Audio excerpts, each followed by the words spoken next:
न तद्भाषयते सूर्यो न शशाङ्को न पावकः यद्गत्वा न निवर्तन्ते तद्धाम परमं मम। बंधुगण, এই শ্লোকরে শ্রীকৃষ্ণ সাংসারিক বৃক্ষটিକୁ কাটি ଦିବ୍ୟ ଧାମ ବା ପରମ ଧାମକୁ ଗନ୍ତବ୍ୟ କରିବା ବିଷୟରେ ସଂକ୍ଷିପ୍ତ ବର୍ଣ୍ଣନା କରୁଛନ୍ତି। ତାଙ୍କର ଦିବ୍ୟ ଧାମକୁ ଆଲୋକିତ କରିବା ପାଇଁ ସୂର୍ଯ୍ୟ, ଚନ୍ଦ୍ର କିମ୍ବା ଅଗ୍ନିଙ୍କର ଆବଶ୍ୟକତା ନାହିଁ। ତାହା ସ୍ୱାଭାବିକ ରୂପରେ ସ୍ୱୟଂ ପ୍ରକାଶିତ ଅଟେ। ସଂସାର ମାୟା ଶକ୍ତିରେ ନିର୍ମିତ ହୋଇଥିଲା ବେଳେ ଦିବ୍ୟ ଜଗତ ଦିବ୍ୟ ଶକ୍ତି ଯୋଗ ମାୟା ଦ୍ୱାରା ନିର୍ମିତ। ଏହା ଭୌତିକ ପ୍ରକୃତିର ସମସ୍ତ ଦ୍ୱୈତ ଏବଂ ଦୋଷରୁ ମୁକ୍ତ ତଥା ସବୁ ଦୃଷ୍ଟିରୁ ପରିପୂର୍ଣ୍ଣ ଅଟେ। ଏହା ସତ୍‌ଚିତ୍ ଆନନ୍ଦ ଅର୍ଥାତ୍ ନିତ୍ୟତା, ଜ୍ଞାନ ଏବଂ ଆନନ୍ଦରେ ପରିପୂର୍ଣ୍ଣ ଅଟେ। ଦିବ୍ୟ ଜଗତରେ ଆଧ୍ୟାତ୍ମିକ ଆକାଶ ରହିଛି, ଯାହାକୁ ପରବ୍ୟୋମ କୁହାଯାଏ, ଯେଉଁଥିରେ ଦିବ୍ୟ ଐଶ୍ୱର୍ଯ୍ୟ ଏବଂ ବୈଭବରେ ପରିପୂର୍ଣ୍ଣ ଅସଂଖ୍ୟ ଲୋକ ରହିଛି। ଏହି ଆକାଶରେ ଭଗବାନଙ୍କର ନିତ୍ୟ ରୂପ ଯେପରିକି କୃଷ୍ଣ, ରାମ, ନାରାୟଣ ଇତ୍ୟାଦିଙ୍କର ନିଜ ନିଜ ଲୋକ ଅଛି।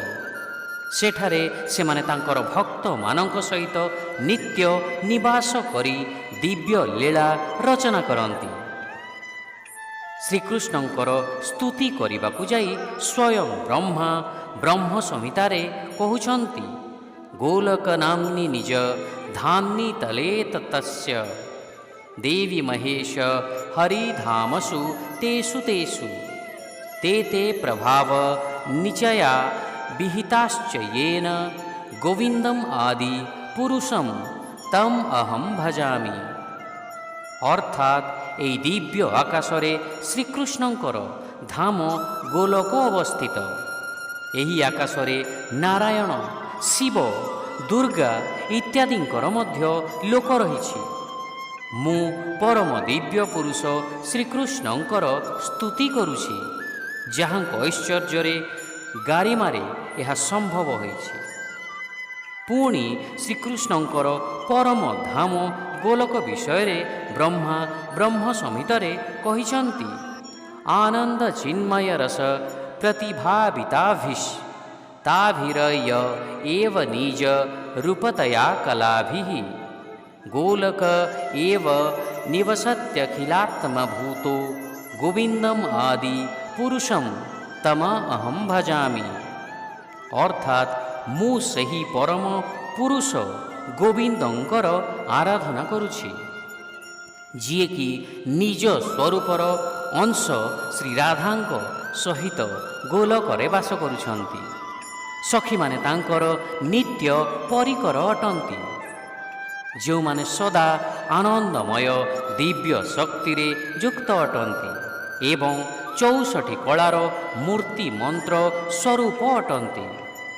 ଯେଉଁ ଭକ୍ତମାନେ ଭଗବତ ପ୍ରାପ୍ତି କରନ୍ତି, ସେମାନେ ତାଙ୍କର ଦିବ୍ୟ ଧାମକୁ ଯାଇ ତାଙ୍କର ଦିବ୍ୟ ଶକ୍ତିର ଅଲୌକିକତାରେ ସମୃଦ୍ଧ ଦିବ୍ୟ ଲୀଳାରେ ଅଂଶଗ୍ରହଣ କରିଥାନ୍ତି। ଶ୍ରୀକୃଷ୍ଣ ଅର୍ଜୁନଙ୍କୁ ଆଶ୍ୱାସନା ଦେଉଛନ୍ତି ଯେ ଯେଉଁମାନେ ସେହି ଲୋକକୁ ଯାଆନ୍ତି, ସେମାନେ ଜନ୍ମ ଓ ମୃତ୍ୟୁର ସଂସାରରୁ ସବୁଦିନ ପାଇଁ ଉଦ୍ଧାର ହୋଇଯାଆନ୍ତି। ଶିକ୍ଷା: ସୂର୍ଯ୍ୟ, ଚନ୍ଦ୍ର କିମ୍ବା ଅଗ୍ନି କେହି ବି ମୋର ପରମ ଧାମକୁ ପ୍ରକାଶିତ କରିପାରିବେ ନାହିଁ। ସେହି ପରମ ଦିବ୍ୟ ଧାମକୁ ଗଲା ପରେ କୌଣସି ବ୍ୟକ୍ତି ଏହି ସଂସାରକୁ ପ୍ରତ୍ୟାବର୍ତ୍ତନ କରନ୍ତି ନାହିଁ। Neither the sun nor the moon nor fire can illumine that supreme abode of mine. Having gone there, one does not return to this material world again. Hare Krishna.